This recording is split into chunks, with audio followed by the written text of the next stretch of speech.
Alrighty, everybody.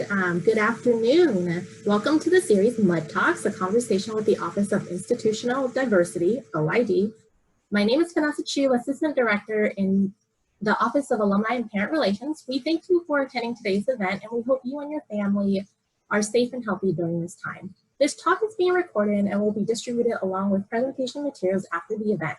So please feel free to type your questions in the Q&A box, not in the chat, and we will try to get through as many questions as we can after the presentation. Now, to briefly introduce our speakers, Dr. Jennifer Alanis serves as the Associate Dean for Institutional Diversity and Title IX Officer. She focuses on creating an inclusive campus through programming, trainings, creating strategic plans, and partnerships in the Claremont community. As the Assistant Dean for Institutional Diversity, Arianna Figueroa develops and manages programs, services, and initiatives that promote diversity, inclusion, and educational equity, as well as cultivates cultural understanding and competency.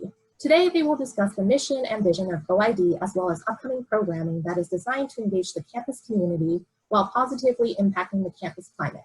And now turning it over to our speakers. Take it away, ladies.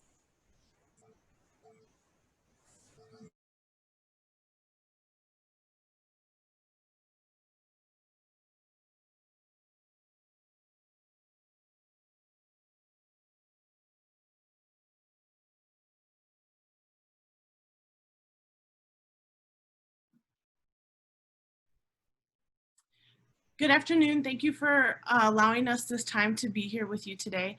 Again, my name is Dr. Jennifer Alanis, and I am the Associate Dean for Institutional Diversity.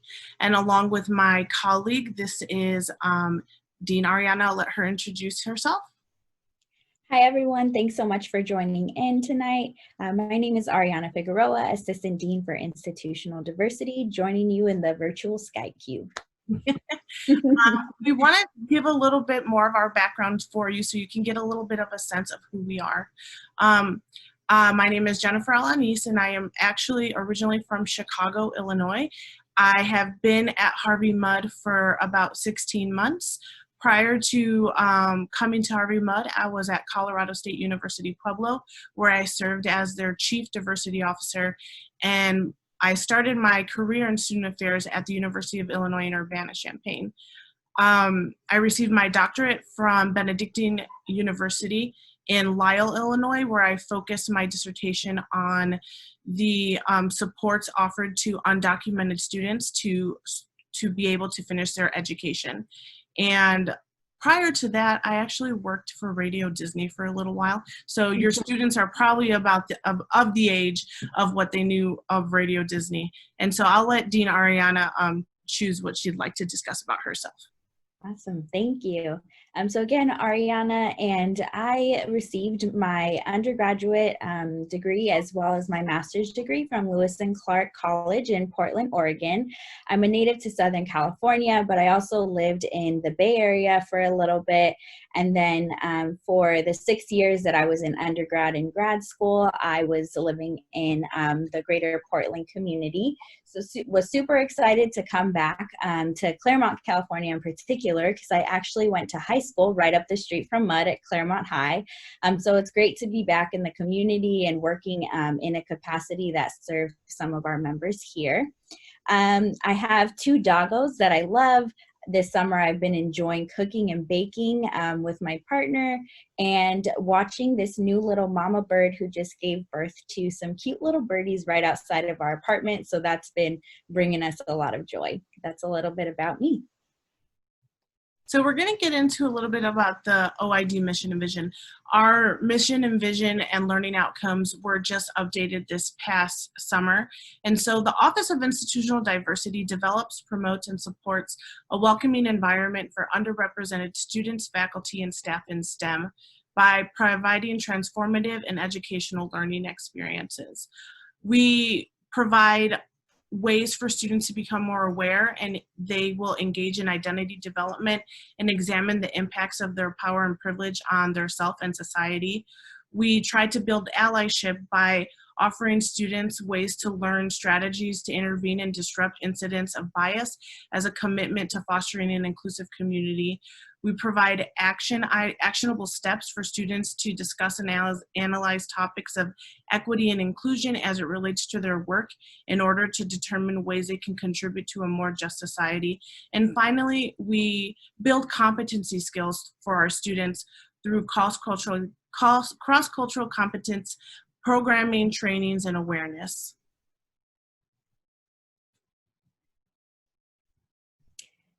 Thank you so much, Dr. Alanis, for highlighting and giving some connections and context to our OID mission.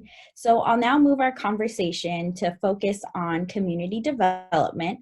I want to share a bit about our guiding philosophy for building community here at MUD and how the role of our office plays in helping to create an inclusive one. So for starters, we definitely see that developing a community is an ongoing process. And something that I've seen at my time here at MUD is that we truly value collaboration. So our office strives to have everyone from our students, staff, faculty, and our alumni play a role in this. I say develop in particular because a community isn't something that just exists, right? It's something that we have to create. We all have to take part in the creation of this community here at MUD. And the mission that we have as an office, as well as the Department of Student Affairs, and our mission for HMC as a whole is what drives us and the way that we shape these co-curricular opportunities that we offer.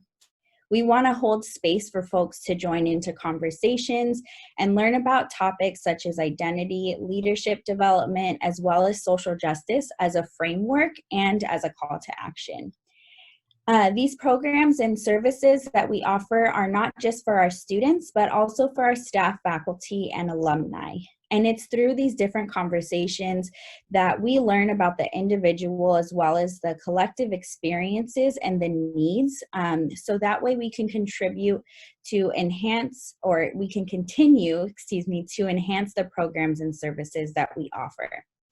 And it's this cycle of growth and development that helps us give our community members a sense of belonging, because we really want everyone to see and value MUD as a place and not just a space that we're all in. As Dr. Alanis described, the learning outcomes of OID relates to awareness, allyship, action, and building cultural competencies. And we recognize that participating in equity work really calls for folks to dive into their own identities, which can definitely be challenging, but it's extremely valuable, and we're here to support all of that work. In addition, it's that work that helps us understand how intersectionality impacts our leadership, and that's what connects our work as an OID office directly to the greater HMC mission, which is all about our students figuring out how their work in STEM will positively impact society. Thank you, Arianna. So as Arianna so eloquently described how we like to build a community at HMC, the programs that we offer really coincide with our learning outcomes, and it really coincides with the way we build community at the Harvey MUD campus. Some of the programs that we offer, we'll be offering this fall, and we will get a little bit into it, into more depth about what these programs consist of. Our Summer Institute. We also will have a common read for students this fall on how to be anti-racist by Ibram X. Kendi. And actually this common read falls in line with the common read that we're having for faculty and staff as they are undergoing this common read this summer. They start this next week, actually. We also will have an anti-racist program series and some other series that we're going to get into, but I'd like Dean Arianna to talk a little bit more about our common read and how that was developed, but also go into our Summer Institute, which is one of our signature programs for our first-gen low-income students.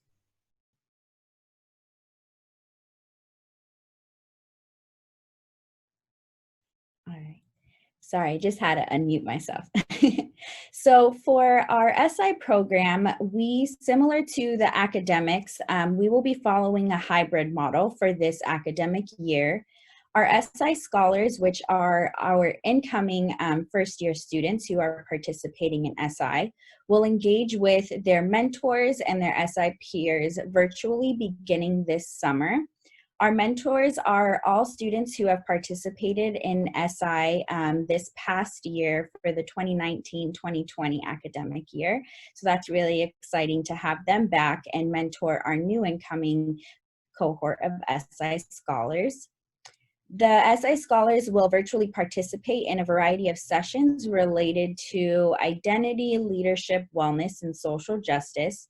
And then throughout the year, OID will continue to facilitate and offer sessions that are based in continuing those conversations and offering a variety of resources and hosting some guest speakers that our students can come and learn from.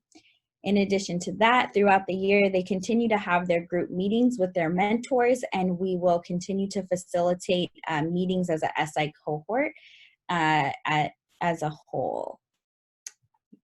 And then a little bit about our common read.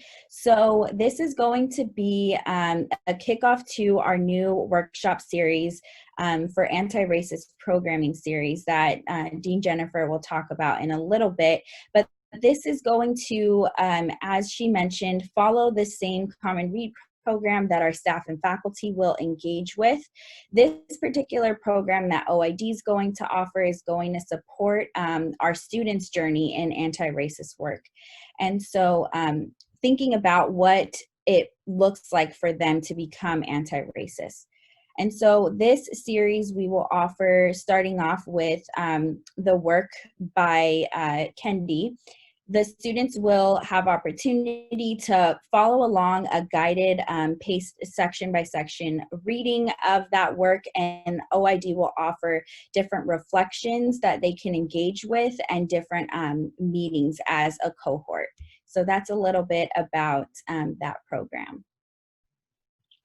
To follow up on the Common Read and the Anti-Racist Program series we will be having this fall and into the spring, we actually started this series this summer with a panel that HMC, along with the rest of the consortial colleges, sponsored in regards to anti-racism and the history of anti-racism in the United States. We also had a self-care panel for those who participate in anti-racist work. How can they care for themselves to be able to continue contributing to the anti-racist work that they are engaging in?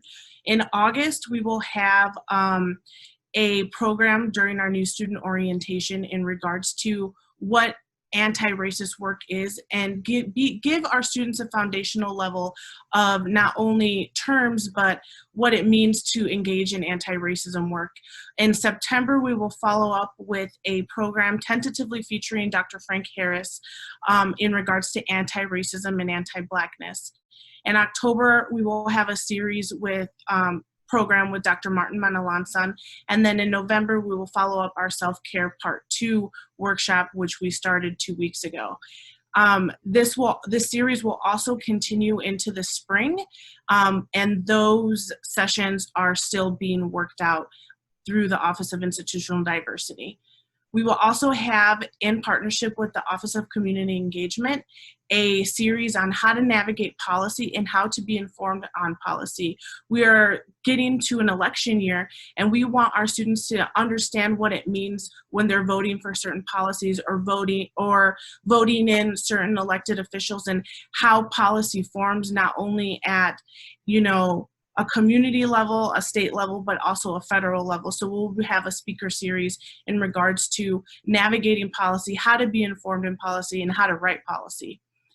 We will also have a Power of Your Voice series in partnership with the Office of Community Engagement. Not only is this an election year, but this is also a census year.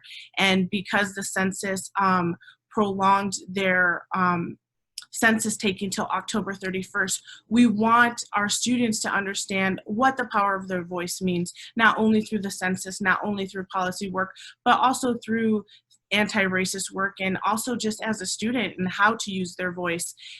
We started this series off already with our first census program this past spring, and it went really well, and we just want to continue the momentum on that. We also have a chat and chew and I'm a First programming that Dean Arianna will talk a little bit more about. Great. So for our Chat and Chew, this is a program that has been going on in the office for a number of years now. But this is our Lunch and Learn series where we select different hot topics related to equity work and STEM. So we want to give our students, staff, faculty, and alumni opportunities to come together and look at things that are going on throughout the fields of STEM and thinking about how they can find intersections with participating in social justice work through those fields. And then for our I'm a First programming, I'm a First is an initiative that we started last academic year that focuses on celebrating and honoring our first generation students as well as our staff and faculty who were first generation. The type of programming that we have, we kick off with mixers, so folks on campus can meet each other and figure out who else on campus identifies as first gen. We also celebrated National First Gen Day on November 8th, and we will continue to do that this year. We have t-shirts that we passed out to our first gen staff and faculty. They say I'm a First on them, and we ask our staff and faculty to wear that beginning in the first 6 weeks of the academic year. So that way folks can identify the ways or identify who else on campus within their professors and within the staff who identifies as first gen, somebody that they might be able to say, hey, I think I want to talk to that person because I'm first gen too. This year, of course, that initiative is going to look a little bit different since we're participating in this new virtual environment, but we are in the process of completing our webpage, which will actually host pictures and bios of our first gen staff and faculty. And we hope to partner with alumni for some of our guest speaker series to highlight different journeys to and through STEM studies or industry, as well as different pathways that our alumni may have ventured into after MUD. So a little tidbit about the way that we hope to virtually engage our first gen folks this year is by inviting speakers to kind of do maybe some social media series. So we hope to connect with the alumni. Again, we'll have a reach out to staff and faculty so that we can celebrate and show those faces of our first gen community members through our social media. And also, many of these programs will be open to alumni and parents as well as our students and the rest of our HMT community. And we will be putting a call out for those alumni who would like to engage as being a featured speaker during our Lunch and Learn series, during our I'm a First program series. It's really important for us to engage not only our alumni, but our parents and families if they want to be featured as one of our speakers or during this series, but also for the I'm a First programming, it's really important for our students to be able to see our first generation alumni and how they're impacting the world after, graduating from MUD. And so now we're going to move on to questions, and I'll let Vanessa take it away.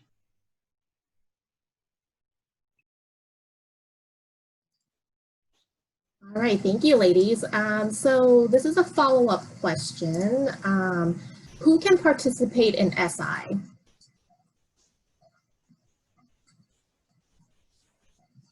So Summer Institute, and Arianna, please jump in, is for our first gen low income first year students, so our new incoming students.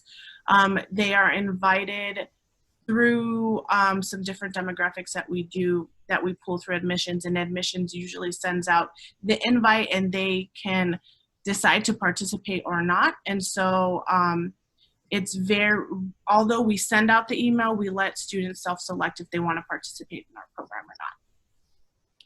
And I'll add that it's also for folks who come from different underrepresented identities with through STEM fields. So we want to engage them in the SI program too. So that's an additional demographic piece. And lastly, I can add, in this last 2 years, we've actually had some international students who are first gen participate in Summer Institute as well. Great, thank you. How many programs that you listed are mandatory for students? Because I worry that for the optional ones, mothers who need to be at them won't be the mothers who elect to go to them. At this point right now, the one that is mandatory is our NSO programs. Everything else is optional. Usually we have a lot of student participation, and so that is the only one that we currently have that is mandatory. And I'll add really briefly, we do know that the schedule and just the ways in which they need to engage in their academics calls for a lot of time. And so we work really hard with trying to schedule our speakers or just ourselves as facilitators. We try to schedule our events so that they have enough opportunity to engage. And we always welcome folks to come in if they have additional questions or if they missed an event, for example, how they can engage or when's the next time we're going to have a dialogue series like that. And we also work really hard with our affinity groups and our student leaders to get participation. And most of the programs that we do are typically co-sponsored by a different affinity group so that we are able to engage with a large majority of students. So a follow-up question with that. So Harvey Mudd students often struggle to have the bandwidth to engage with issues not related directly to their semesterly coursework. Do you have any plans to help encourage students to join in these discussions and the common read?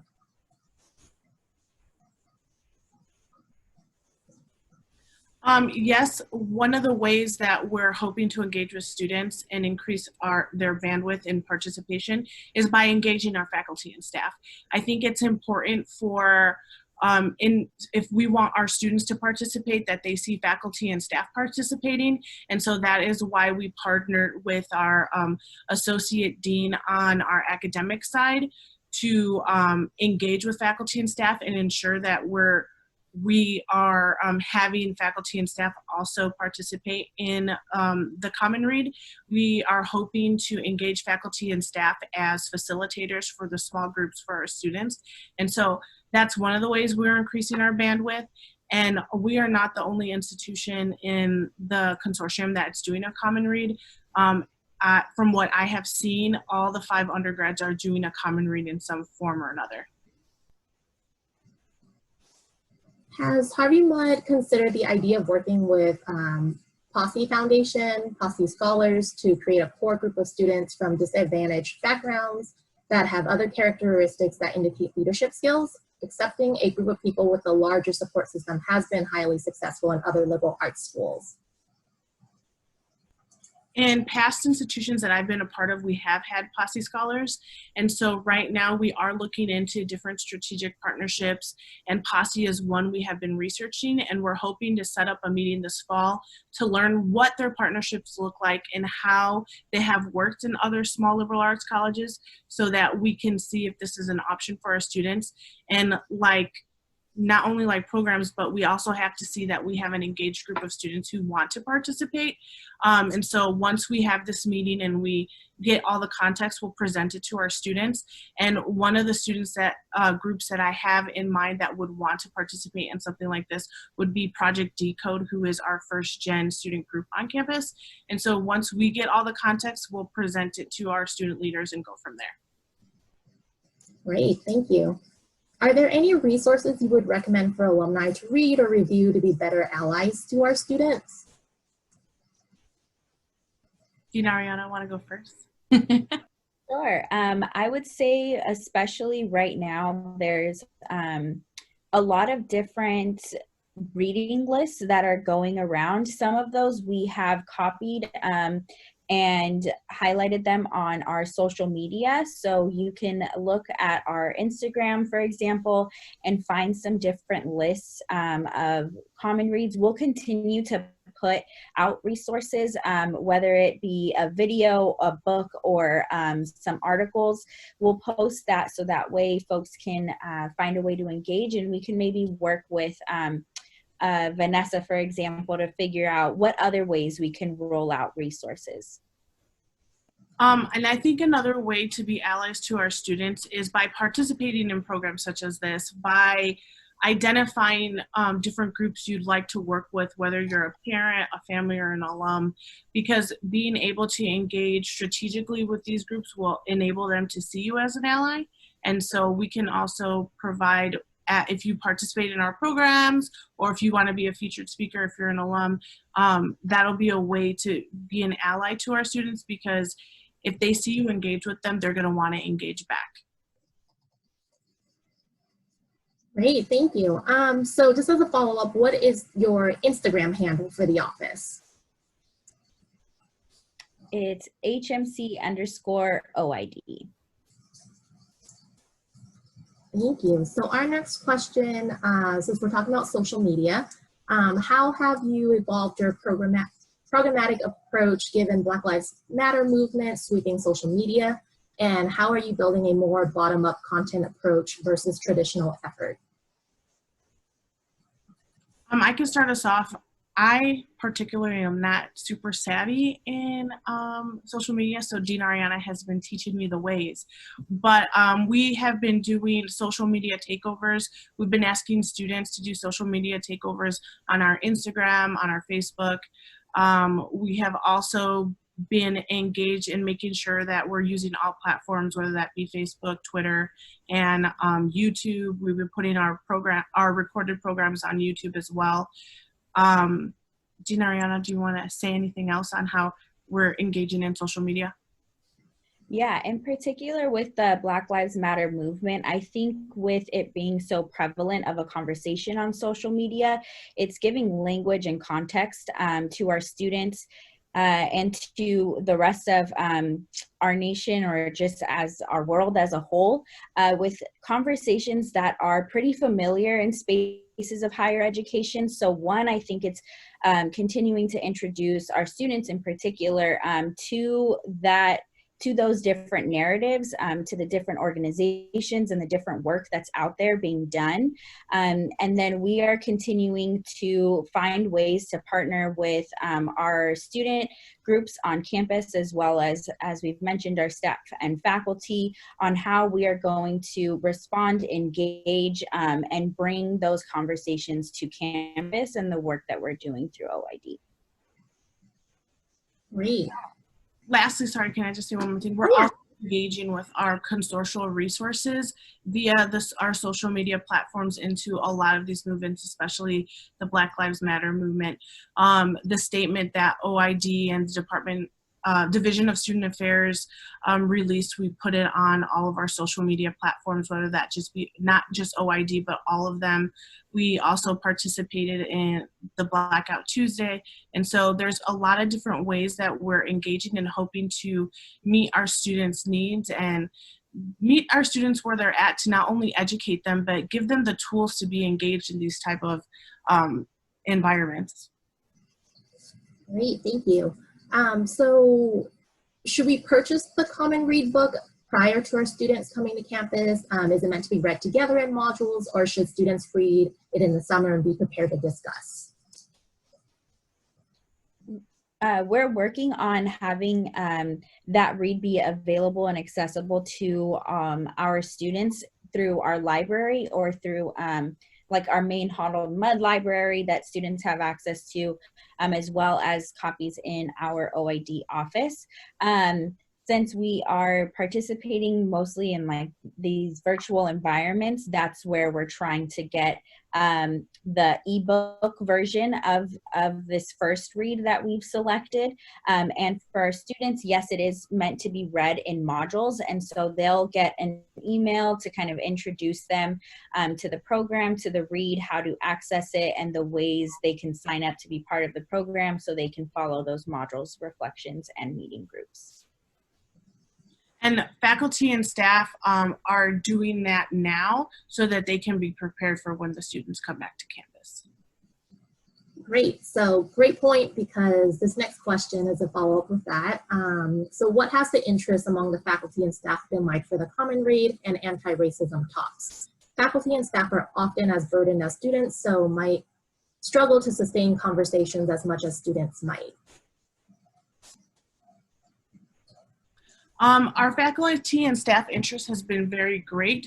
I am actually not handling the sign-up portion. Our other diversity dean on the academic side of the house is being in charge of that portion of the Common Read, but we're working hand in hand, and so I don't have the numbers for you, but I can get that for you and send it to Vanessa to relay to everybody.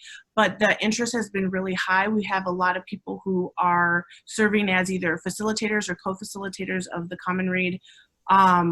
Our faculty and staff are really invested in this work, and we can see that through them wanting to participate not only in the Common Read, but in our programs. We've had a lot of faculty and staff joining in on all of our programs in regards to anti-racist work, our self-care, and asking really good questions on how they can be involved, how can they be allies, but also how can they not only care for themselves while doing this work, but also care for our students. Thank you. So we have someone who's interested in what you see your office's role is in regards to companies that come to the career fairs. For example, companies that have helped with citizen surveillance or defense contractors.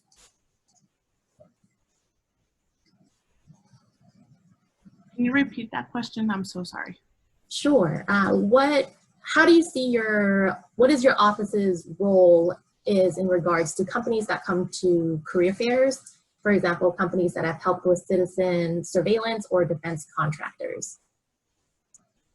I think I see our role as partnering with the OCCS department in regards to being able to create avenues to educate not only our community, but educate those who are coming from those different companies on the values that we have here at HMC. I know that our new director of OCCS, who's been here for about 1.5 years too, is really engaging in conversations in regards to those avenues. And so I see our role as being a partner in that and being able to engage in critical conversations in regards to the mission and vision and the values of HMC when bringing different companies to campus. Thank you. And just to clarify, OCCS is the Office of Career Services, for those who don't know. Our next question is, are the mentors being trained in diversity, sensitivity, not only from the Black or Hispanic, but overall culturally? Yes, our SI mentors do partake in training this year. As things are all different, we have developed a virtual online format for them to participate in those trainings. And yes, those discussions are facilitated by myself and Dean Jennifer, as well as giving them resources and continuous opportunity to have conversations related to those topics with us one-on-one. We want to support their mentorship and know that that plays a role in how they see their work and how they come to their work as a mentor. And so, yes. And we also do diversity student leader training with proctors and mentors through residence life and housing, through our NISO. And so we also engage in diversity trainings for most of the student leaders who we have on campus. So for a follow-up question with that, all these trainings are just for student leaders, or can any student participate? Both and. So we have particular trainings that we offer for student leaders in various capacities, like the ones that Dean Jennifer just mentioned.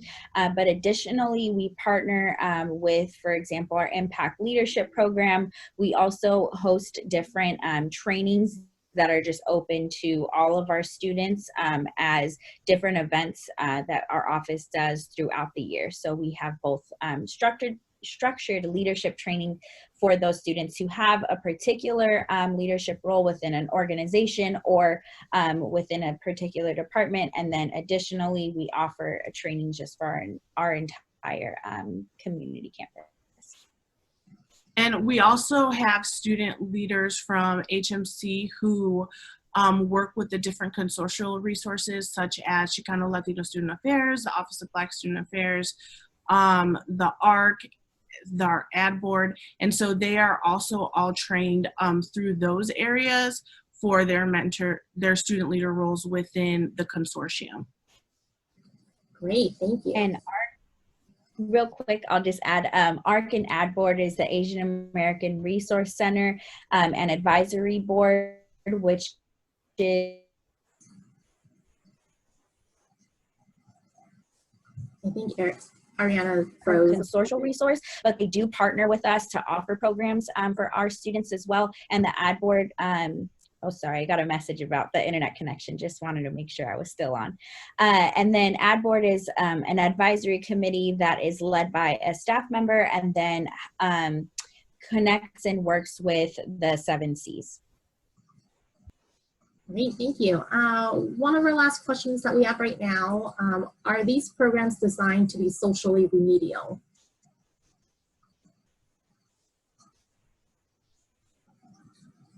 I think they're designed to meet our students where they're at. We try to meet students where they're at on a foundational level and build upon those. That's why one of our learning outcomes is competencies, because we want to build up on their cultural competencies. And so some of our students will be at a higher point than other students. So if they are, they typically tend to take on a more engaged role with our office, and they tend to spearhead some of the programs that we offer. And by spearhead, I mean they bring us the idea and we help to infuse their idea into fruition. And so we tend to operate where we're meeting students where they're at a foundation level and building on their cultural competencies, and also in giving leadership roles to those who are already at a higher competency than others maybe. And I'll add, for our students who come to us with those ideas for conversations that they want to have or lead within their different groups, or if it's something that our office feels is an important conversation for us to present to our community to engage with social justice work, we always start off with providing frameworks for that work, and then how the theoretical pieces come into practice. So we do want to always, again, give them those foundational pieces, understanding that they're all coming to this work at a different level of understanding, and then give them the practical pieces of how they can actually see this work out in practice. Great, thank you. Do we have any, oh, we do have a question. If you have any other questions, please feel free to type it in the Q&A box.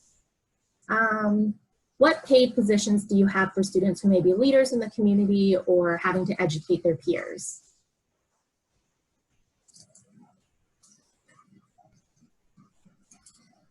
Can you repeat that one more time? I didn't catch the end. Give me 1 second, I lost it. What paid positions do you have for students who may be leaders in the community or for those having to educate their peers? We have student interns through our office. We also sponsor student interns and mentors through some of the consortial resources. So currently we have those positions available in our office. And if it is an affinity group that's coming to us with a program, it's typically a program that they would like to do and they just need support from OID. So we tend to support them in all the logistical aspects of that. And if it's also requiring getting materials and PowerPoints, we typically offer that support as well. Great. Oh, can you give an example of an event that is coming up this year on like cultural competency driven programs that you were highlighting? Yeah, one of the examples will be our anti-racist program series that we're doing for the fall and the spring that is meant to be built upon. So all of our new students who are participating in our new student orientation will have received some foundational aspects of that. And it's not like we're forgetting the rest of campus, because a lot of our rising sophomores and juniors have also participated in kind of in the same programs that our new students are offering for the new student orientation. And so that program is meant to be built upon. And so they'll get some foundational knowledge in NSO, and then we'll build upon that with our speaker in September, Dr. Kevin Harris, who will talk about anti-racism and anti-Blackness, and then it'll be built upon by Dr. Martin Manalansan, and then from there we'll talk about self-care, and then in the spring build upon different avenues of that cultural competency. So that's one of the ways that we're building upon the cultural competency of our students. Wonderful, thank you. Let's see. So how is the hybrid in-person virtual environment going to impact your programs? For start, we had a little bit of a pre-experience with what virtual interaction will be like through the ending portion of our spring semester. We still continue to host programs and events online even after students moved home. And so we had really great engagement, whether it was during our office hours that we hosted, which were just like coffee chats that we labeled. And then it was just open times for students, staff and faculty to kind of jump in and talk to us about where they were at, what they're feeling, things they're experiencing, what OID can help support them with. And then for the events, we also had really high attendance rates, and we were really excited about that. Something that is a unique opportunity for connecting with our students in this virtual environment is that when we have our live or in-person sessions on campus, it is hard to get everybody at one place at one time. So one of the awesome opportunities that we have with the virtual engagement is being able to record our different sessions and then provide those to the students and the rest of the community if they were unable to attend. So we're really hopeful for some positive ways to continue to engage. Although we would love to be able to be in person, we want to be as safe as possible. And we'll kind of work with the continuing guidelines and the things that come out for the college. And again, we're excited about being able to have at least an opportunity to still engage with our students and again, get them the information even if they're not able to attend a live event. Great, thank you. So aside from topics on anti-Blackness, do you plan on having topics about anti-Asian or anti-whiteness? Yeah, so although Dr. Kevin Harris is talking about anti-Blackness, Dr. Martin Manalansan will be talking about the undocumented community and talking about anti-Asian sentiment. We hosted in partnership with the other consortial resources, a program that Harvey Mudd spearheaded with our ad board in regards to anti-Asian American sentiment that was occurring during the pandemic. And so we will be building upon this and focusing different parts of our anti-racist program to different populations on campus and partnering with not only different consortial resources, but also partnering with different communities that we engage with on community development level in our personal experiences and also with our personal networks. Great, thank you. I believe that sums up all of our questions for today. I really want to thank both of you today for sharing your knowledge and insights with us. And thank you to our audience for your questions and for attending this event. We will definitely follow up within the next week. Be sure to keep an eye out for upcoming events on our online offerings page using the link included in your confirmation email or by visiting alumni.hmc.edu and clicking on online offerings. We welcome any suggestions you may have for upcoming events, or if you are interested in hosting one, please email us at alumni@hmc.edu. Thanks again for joining us and have a great day. And I am so sorry my dog is barking in the background. Have a great day, everyone. Thank you. Thank you so much.